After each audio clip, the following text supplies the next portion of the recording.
سفارتی میدان میں پاکستان کی بڑی کامیابی، بھارت کو بڑا دھچکا۔ پاکستان سلامتی کونسل کی 15 رکنی انسداد دہشت گردی کمیٹی کا نائب صدر منتخب ہو گیا۔ کمیٹی عالمی سطح پر دہشت گردی کے خلاف اقدامات کی نگرانی کرتی ہے۔ پاکستان طالبان پر پابندیوں سے متعلق کمیٹی کی صدارت بھی کرے گا۔ کمیٹی طالبان کے احساس سے منجمد سفری پابندیاں، ہتھیاروں کی روک تھام کے فیصلے کرے گی۔ پاکستان کو دہشت گردوں کا سہولت کار قرار دینے کا بھارتی بیانیہ دفن ہو گیا۔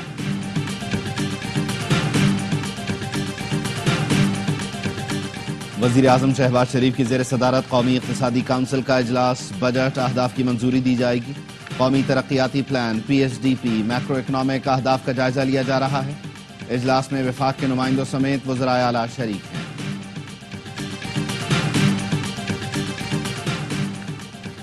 وفاقی حکومت 17.8 ٹریلین روپے کا متوقع بجٹ 10 جون کو پیش کرے گی۔ ذرائع کا کہنا ہے کہ آئندہ بجٹ کا حجم رواں بجٹ سے 900 ارب روپے کم ہو سکتا ہے۔ IMF نے کفایت شعاری پر سختی سے عمل درآمد کی ہدایت کی ہے۔ تمام وفاقی وزارتوں اور محکموں میں نئی گاڑیاں خریدنے پر پابندی ہوگی۔ وزیر اعظم نے اپوزیشن لیڈر کو نئے چیف الیکشن کمشنر اور 2 ممبران کی تقرری پر مشاورت کے لیے خط لکھ دیا۔ وزیر اعظم شہباز شریف نے عمر ایوب کو خط میں لکھا، چیف الیکشن کمشنر اور 2 ممبران کی مدت 26 جنوری کو ختم ہو چکی ہے۔ تینوں کی تقرری کے لیے آپ کو مشاورت کی دعوت دیتا ہوں۔ پاکستان کی فتح پر امت مسلمہ خوش اور بھارت میں ماتم ہے۔ بھارتی بالادستی کے دعوے ہوا میں اڑ گئے۔ بھارتی بیانیہ دفن ہو گیا۔ ہمارے بیانیے کو سراہا جا رہا ہے۔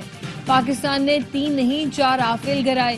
نائب وزیر اعظم اسحاق ڈار کی نیوز کانفرنس، کہا بھارتی جارحیت اور الزامات پر چین نے پاکستان کی بھرپور حمایت کی۔ وزیر اعظم سعودی عرب کا شکریہ ادا کرنے کل سعودی عرب جائیں گے۔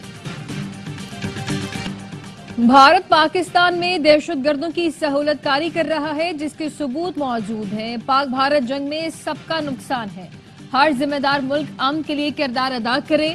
بلاول بھٹو زرداری کی نیو یارک کے پاکستان مشن میں پریس کانفرنس، مودی کو اسرائیلی وزیر اعظم نیتن یاہو کی کاپی قرار دیا۔ پاکستانی وفد کی اقوام متحدہ کے سیکرٹری جنرل سے ملاقات، وزیر اعظم کا خط پہنچایا۔ بلاول بھٹو کا کہنا تھا سنتاس معاہدے کی معطلی انسانی بحران کو جنم دے سکتی ہے۔ عالمی برادری خاموش نہ رہے، کشیدگی کا سدباب کرے۔ انتونیو گوٹریس نے پاکستان کی امن پسندی کی خواہش کا خیر مقدم کیا، کہا اقوام متحدہ تنازعات کے حل کی کوششوں کی حمایت جاری۔ سیکیورٹی فورسز کا شمالی وزیرستان کے علاقے دتا خیل میں فتنہ خوارج کے خلاف آپریشن، بھارتی حمایت یافتہ 14 خارجی مارے گئے، ہتھیار اور گولیاں برآمد۔ علاقے میں ممکنہ خارجیوں کے خاتمے کے لیے کلیئرنس آپریشن۔ ISPR کا کہنا ہے سیکیورٹی فورسز بھارتی اسپانسر دہشت گردوں کے خاتمے کے لیے پرعزم ہیں۔ وزیر اعظم اور وفاقی وزیر داخلہ کا سیکیورٹی فورسز کو خراج تحسین۔ وزیر اعظم شہباز شریف نے کہا حکومت اور سیکیورٹی فورسز ملک سے دہشت گردی کے مکمل خاتمے کے لیے پرعزم ہیں۔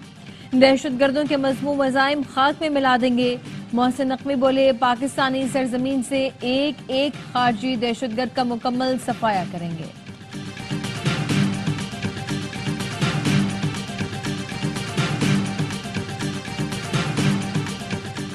اسسٹنٹ کمشنر تنگ حنیف نورزئی کو فیملی سمیت کوئٹہ جاتے ہوئے اغوا کر لیا گیا۔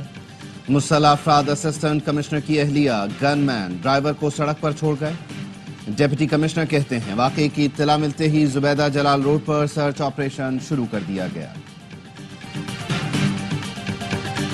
بلوچستان میں گرینڈ آپریشن کی ضرورت نہیں، سیکیورٹی فورسز گرے ایریا میں ٹارگیٹڈ آپریشن کر رہی ہیں، اس کے نتائج آہستہ آہستہ سامنے آئیں گے۔ وزیر اعلیٰ بلوچستان سرفراز بگٹی کہتے ہیں آج صوبے میں سڑکیں کھلی ہیں، وعدہ ہے امن لوٹے گا۔ نئے بجٹ میں نوجوانوں کو فوکس کریں گے، روزگار کے مواقع پیدا کریں گے۔